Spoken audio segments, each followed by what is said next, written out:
Hello everyone, my name is Wolfam, and this is a different video than what I normally create. Well, I've been very hyperfixated on Fantasy Life because of Fantasy Life I coming out on October 10th. It's been delayed for so long. Why? Why? And I realized that, there's a lot of new people who have never heard of Fantasy Life and don't know about the life system. So I decided to make a chart. I promise I'll explain it more further in detail. I'm going to be going through some of the lives and their connections more thoroughly.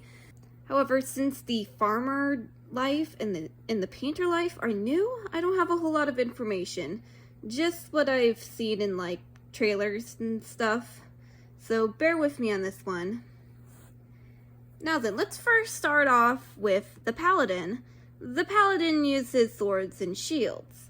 And since this new Fantasy Life game looks as though it's going to be counting on you to gather more materials than it is of actually, well, fighting or slaying monsters, you're definitely going to need the miner life to gather irons and minerals, and the blacksmith life to create those into armor and weapons. And don't worry, when you choose a life, you're able to carry on the skills you learn from that into a new life. So even if you choose one life, you can go for another life and keep the same skills. It's very nice of how Fantasy Life does this and can definitely make for a pretty OP character. Next is the mercenary, which is actually pretty similar to the paladin. They use a giant sword, so you're going to need the miner and the blacksmith life as well. Next up is the hunter life, which uses a bow.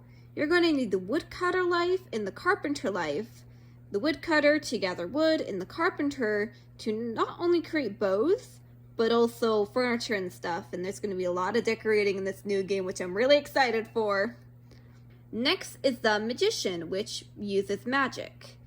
Same thing with the hunter, you need the woodcutter and the carpenter, since from the previous Fantasy Life game, you can use the carpenter life to create wands.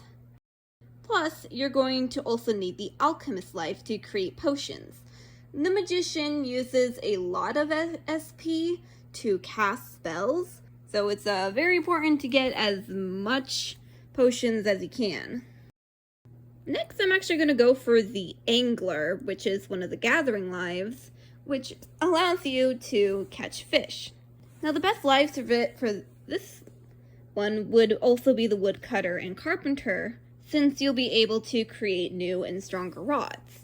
But also do the cook life, where you can basically cook the fish that you've caught to make food that you can then just eat and restore HP. Same thing with the farmer. Now again, I don't know a whole lot of what the farmer does, but I believe you can harvest and plant crops, which is good for the cook. Now here's where things get a little bit iffy on connection between lives. The tailor allows you to create cute clothing, however, it won't be as strong as armor. The painter, we don't know a whole lot about. I believe you just create paintings, which is pretty nice. Again, the alchemist allows you to create potions, but you can't really attack. In fact, woodcutter, miner, angler, farmer, blacksmith, carpenter, and cook, you don't really have a weapon. But don't worry, because we have daggers. That's right, daggers that you can use to just stab. Now, daggers can actually be used by any life. It's literally the first skill you have. And then unless you choose one of the other combat lives, you're going to be mostly upgrading this one. And yes, skills do upgrade the more you use them. So if you choose any of the other non-combat lives, it's best if you choose Miner and Blacksmith. That way you'll be able to gather materials to create stronger, more powerful daggers that you can use. And also armor as well. Armor is very important, because seriously, there are some monsters in Fantasy Life that are just really OP and can easily one-shot you.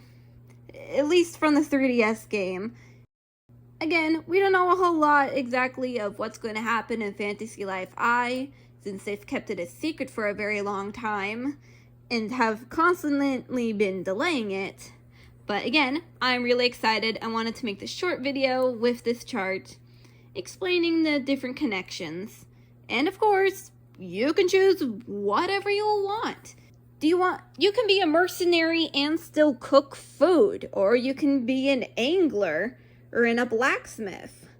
You get to choose your own life here in the Fantasy Life games. That's what I love so much about it. You get to be just whatever you want to be.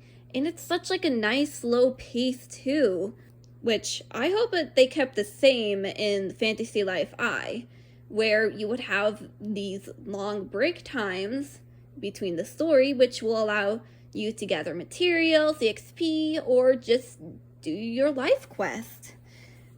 Overall, I am really, really excited for this new Fantasy Life game, and I can't wait to have a whole bunch of other people join in. So anyways, I hope you enjoyed this short little video, and I'll see you all in my next one. Peace!